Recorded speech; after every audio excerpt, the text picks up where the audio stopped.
محافظة على الصحة العمومية وحماية المستهلك، وكذا المحافظة على الثروة الحيوانية والسلالات المحلية.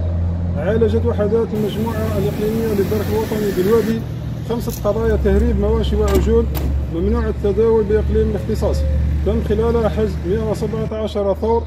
من سلالة إفريقية و31 رأس من مواشي نوع سيداون، مع تحديد هوية 10 أشخاص مشتبه فيهم. حجزت هذه الأعداد المعتبرة من رؤوس المواشي والعجول على مستوى عدة مزارع يقوم أصحابها بجلبها من جنوب الوطن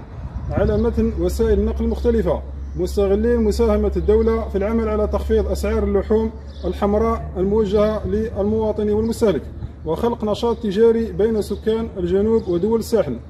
من خلال إنشاء مناطق مقايضة يتوافد إليها التجار لاقتناء هذا النوع من السلالات